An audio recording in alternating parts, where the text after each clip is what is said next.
Friends, कैसे हैं आप सब? आई एम श्योर आप सब अच्छे ही होंगे बिकॉज हम सब टेक को यूज करते हैं and the benefit of tech is it involves us all together. मतलब हमको कैसे आगे प्रोपेल कर रहा है ये टेक्नोलॉजी का पूरा सफर, बहुत ज़्यादा मज़ा आता है just to experience the latest cutting edge tech, and that's the reason I bring to all of you a fresh episode of your favorite show about technology, which is Tech with TG every week. जहाँ पे we just not talk about the latest cutting edge tech, but sometimes we also talk about things जो हमारी नाक के नीचे हो रही हैं, not too appreciated, but again very useful जिस तरीके से आज हम टेक्नोलॉजी को यूज कर रहे हैं। You know what? आज के इस एपिसोड में let's talk about something of that kind. Browser. जी हाँ, ये एक ऐसी गाड़ी है, this is like that vehicle जो इंटरनेट की दुनिया में हमको मदद करती है to travel from point A to B, sometimes go back to C as well, और मतलब हम इसी में सफ़र करते रहते हैं whenever we are on the internet. देखते हैं आज what exactly are these browsers, कैसे शुरुआत हुई, व्हाट आर सम ट्रेंड्स और कुछ इंटरेस्टिंग बातें आपके लिए जुड़ी हुई इन्हीं इंटरनेट ब्राउजर्स के बारे में। Hello everyone, my name is Gaurav aka Technical Guruji. आप देख रहे हैं टेक विद टीजी। जल्दी से आगे बढ़ते हैं, चलिए शुरू करते हैं।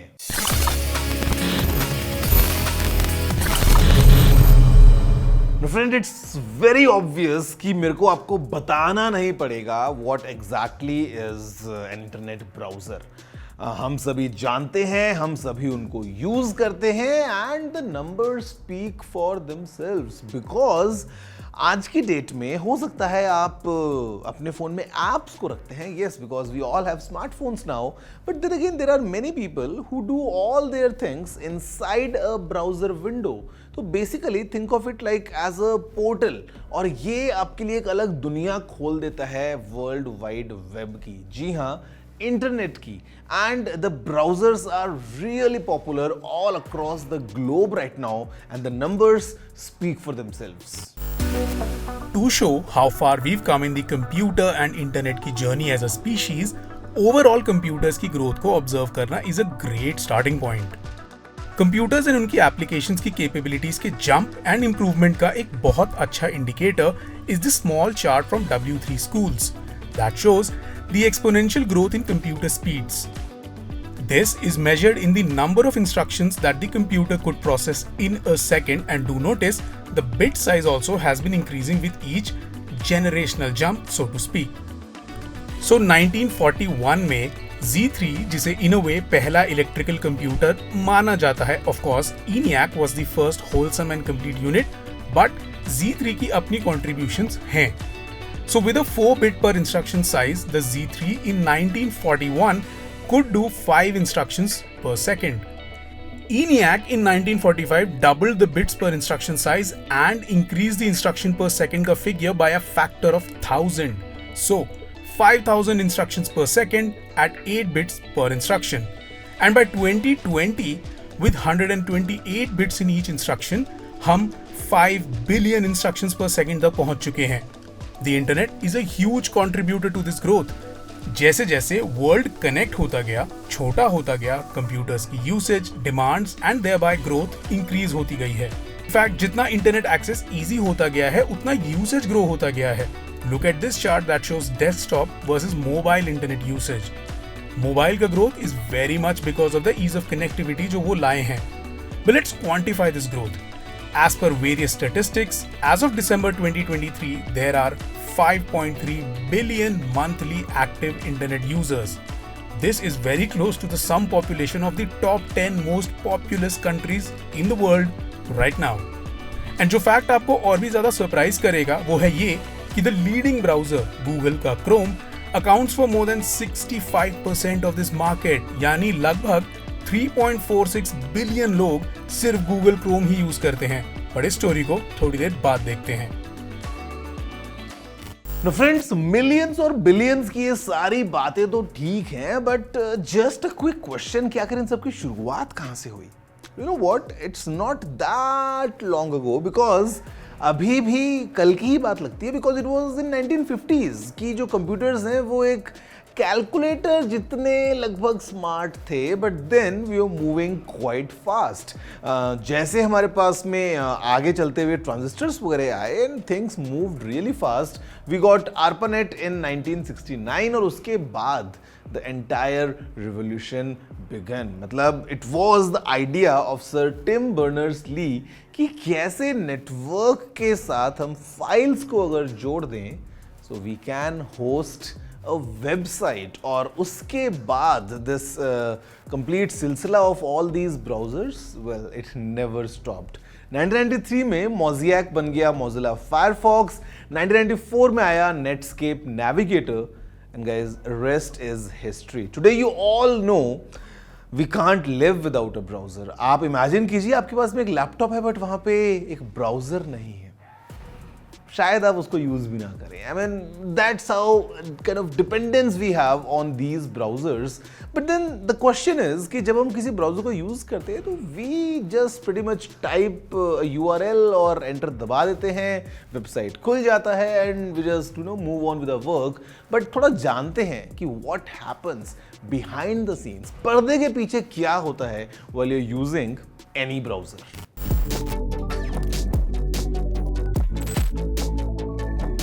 इंटरनेट ब्राउजर्स कैसे काम करते हैं, इस कॉन्सेप्ट को थोड़ा इजियर टू अंडरस्टैंड बनाने के लिए let's think of the internet as a library.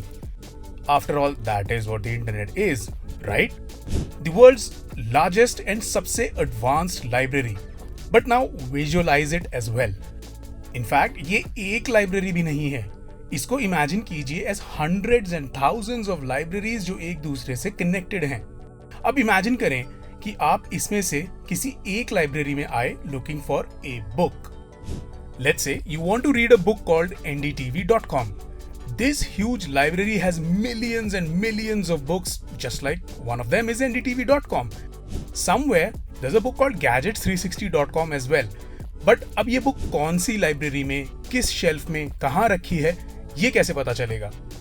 उसके लिए each unique book is given a unique address, जिसे URL बोला जाता है। URL means Uniform Resource Locator. आप अपने ब्राउजर में यही URLs टाइप करते हैं और ब्राउजर्स लाइब्रेरियंस की तरह इन्हीं एड्रेसेस को ढूंढने निकल पड़ते हैं। When you type in a URL, you send a coded message to a DNS server. ये domain name system servers coded URL को डिकोड करके वेबसाइट की एक्चुअल लोकेशन ढूंढ के निकालते हैं। This communication happens using a communication protocol called HTTP, Hypertext Transfer Protocol. ये HTTP आपने वेब एड्रेसेस के स्टार्टिंग में नोटिस किए होंगे। तो ब्राउजर ने शेल्फ में रखी बुक्स के लिए रिक्वेस्ट भेजी through a messenger HTTP and the server responds by sending the web page files. Web pages are mostly written in HTML, Hypertext Markup Language. And again, to simplify a very complex process, browsers इस HTML को render करते हैं, websites की visual styling CSS और cascading style sheets इनको render करते हैं and दस उस वेबसाइट को, उस बुक को, the one that you are looking for, उसे डिस्प्ले करते हैं। On the same note, this is also a good time to explain why websites look different on different devices.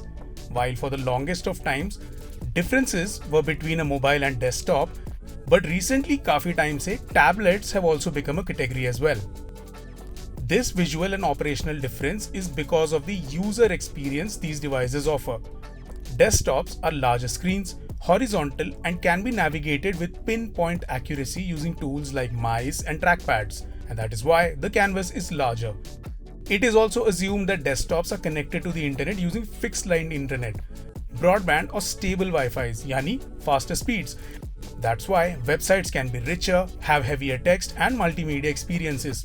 But phones छोटे होते हैं, उनका यूज वर्टिकल होता है, उनका interaction method touch and tap होता है जो बहुत एक्यूरेट नहीं होता है, and that is why websites का लेआउट, डिस्प्ले ओरिएंटेशन, कंटेंट का लेआउट वर्टिकल होता है। Mobile, the connection speeds can vary on your location, and so to make websites load faster even on slow internet speeds, websites को optimize किया जाता है। And these are a couple of quick reasons why the same website looks very different on a phone and on a computer. And imagine, Browsers have to do all of this while ensuring that users and their data and their information is safe on the internet as well. इसको achieve किया जाता है using some techniques like blocking unsafe and third party trackers जो आपकी online activity को monitor and track कर रहे होते हैं, and by completely blocking access to flagged and dangerous websites and files. In fact local system पे आपको सिक्योर फील कराने के लिए ही इनकॉग्निटो मोड जैसे फीचर्स भी डेवलप किए जाते हैं. And well, बात सारी सही है, but the biggest concern is about safety and privacy while we, the users, use these browsers. And friends, you know what? मेरे दोनों shows पे, this show Tech with TG, the other one Gadget 360 with Technical Guruji, मैं हमेशा से safety और privacy को लेके बहुत ज़्यादा focused रहता हूँ. And I always want to ensure that whatever we do online, at least our data is private, we are safe. और इसी कॉम्प्लिकेटेड सिनेरियो में the silver lining that I see is in the form of AI. That how can we integrate AI into the browsers? Well, not into its current form, but in a way so that the life becomes easy. Let's see how it's going to be. With conversational and generative AI platforms like Copilot integrated into browsers like Edge browser on Windows machines, हमारा internet को access and use करने का तरीका change होने वाला है. For example, search. अभी तक हम कीवर्ड बेस्ड सर्चेस करते हैं जहां pre existing pages with similar information हमें डिस्प्ले होते हैं. But imagine being able to make contextual and complex queries and getting tailored responses जो ऐसे लगता है कि आपके यूनिक क्वेश्चन का यूनिक रिस्पॉन्स है, एज इफ आपसे कोई बात कर रहा है. And because it is a singular window conversation, You don't have to get lost in thousands of result pages. उसी एक विंडो में smartly prompts and replies कर करके you can arrive at where you wanted to reach. So imagine no more system weakening because of hundreds of tabs. You can have contextual discussions, comparisons, and even informational debates about whatever content or text you're seeing on a certain page as well. And you can of course use the generative AI side of features. So अगर आप कोई data oriented search कर रहे हैं और उसके result के page पर हैं, आप डायरेक्टली इंटीग्रेटेड AI असिस्टेंट से टेबल्स या चार्ट्स बना सकते हैं. Just the tip of a productive iceberg.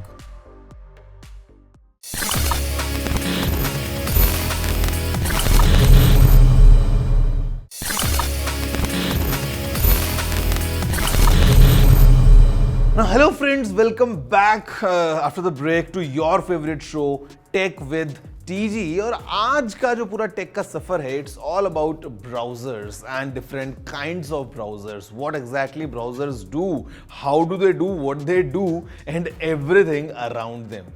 अब देखो, जहाँ तक हम बात करते हैं browsers की, all these अलग अलग सॉफ्टवेयर, अलग अलग एप्लीकेशंस यूजुअली हमने देखा है because we have a certain segmentation of different operating systems. तो अक्सर जो डिफॉल्ट ब्राउजर होता है वो वही होता है जो उसके साथ आता है. But you know what? Not necessarily, because it's pretty obvious from the dominance of Google Chrome that how Google Chrome is that one browser जिसे शायद सबने ही यूज किया होगा. But let's move forward and see what all different kinds of browsers we have today and some of their important features. When you talk of internet browsers and their market shares, mostly top 4 या 5 ही matter करते हैं.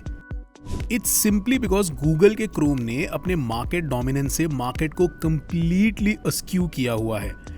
Averaging out various sources, Chrome is used by anything between 64 to 66% of all the world's internet users. Why? Because of Google, because of Android. Users को इसका Google के ecosystem में होना पसंद है, इसकी customizability पसंद है, quick search feature पसंद है, and the fact that Android users can continue from desktop to phone is a great addition as well. Next up is Safari. With a market share of roughly and approximately 18%, Apple के ecosystem में होने की वजह से iCloud and safety के features come in handy.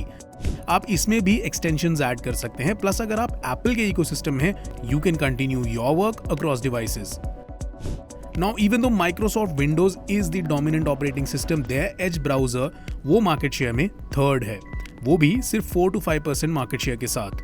As में अब Copilot काफी डीपली इंटीग्रेटेड है जो माइक्रोसॉफ्ट का एआई असिस्टेंट है and this makes as a singular gateway for a lot of entertainment and productivity tools. Next up is Mozilla's Firefox. It is a descendant of Mosaic, which is one of the first browsers very much responsible for the development of this technology. Firefox is handled by the Mozilla Corporation, a wholly owned subsidiary of the Mozilla Foundation. And the Mozilla Foundation is a California-based non-profit corporation.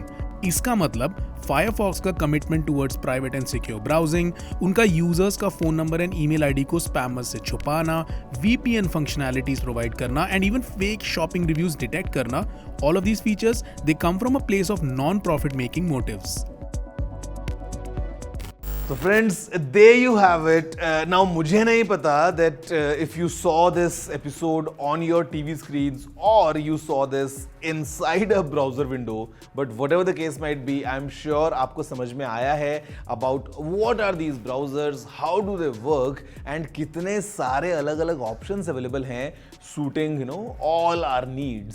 आपके पास में भी एक option available है which is very simple. आप email लिख सकते हैं मुझे. The address is tg@ndtv.com.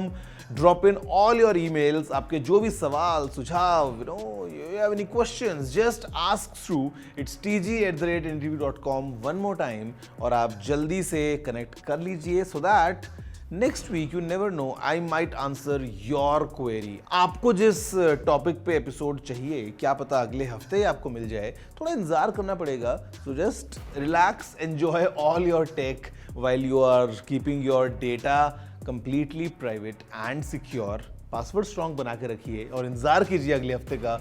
मैं लेके आऊँगा एक और एपिसोड टेक विद टीजी का straight in front of your TV screen or your browser. That's your choice. Guys, that's it for this week. Have a good day and take care.